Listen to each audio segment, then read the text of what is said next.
Saint of the day of November 23 is Saint Colomban. The life of Saint Colomban, 543 to 615, recalls in an exemplary way the Christian roots of the old continent. He and his monks proclaimed the gospel and had a profound impact on European culture. Benedict XVI called him one of the fathers of Europe because the life of Saint Colomban, 543 to 615, recalls in an exemplary way the Christian roots of the old continent. He and his monks proclaimed the gospel and had a profound impact on European culture through the work of the various monasteries founded in different countries. Aware of these common roots, today denied by the dominant relativism, the Irish saint was the first to use the expression totius Europae, of all Europe, in a letter to Saint Gregory the Great, referring to the presence of the Church on the continent.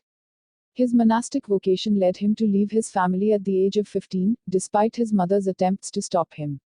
"He who loves his father and mother more than me is not worthy of me," Colomban told her, already determined to be a pilgrim for God. He trained at Kleenish Island Monastery and then moved to Bangor Monastery, where there was a strict asceticism under the guidance of Abbot Cumgal. The monk's life was marked by prayer, corporal mortification and work, including the study of parchments and ancient codices. Around the age of 50, after overcoming the resistance of Saint Cumgal, who hoped that Colomban would be his successor, he left his homeland together with 12 other monks, all animated by the Irish ideal of the Peregrinatio pro Christo. Colomban felt the missionary urgency to evangelize the European regions, in several of which paganism had reappeared due to the continual migrations from the north and east.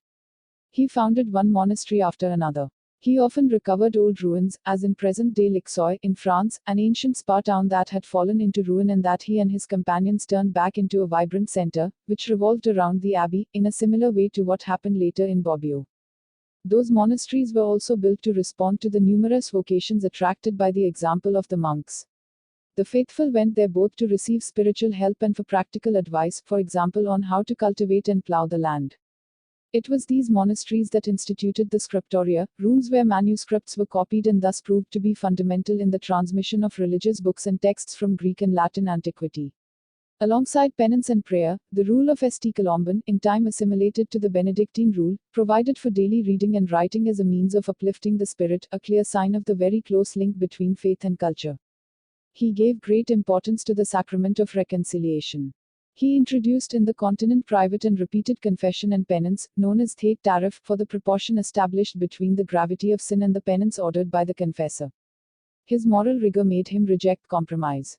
He rebuked the customs of some rulers, who had him arrested, and also of members of the clergy. He was moved by the awareness that only in fidelity to God can the soul achieve happiness for itself and one's neighbor. If man will use righteously those faculties which God has granted to his soul, then he will be similar to God. Let us remember that we must return to him all those gifts that he deposited in us when we were in our original condition. He taught us the way with his commandments. The first of them is to love the Lord with all our hearts, because he first loved us. Patron of motorcyclists.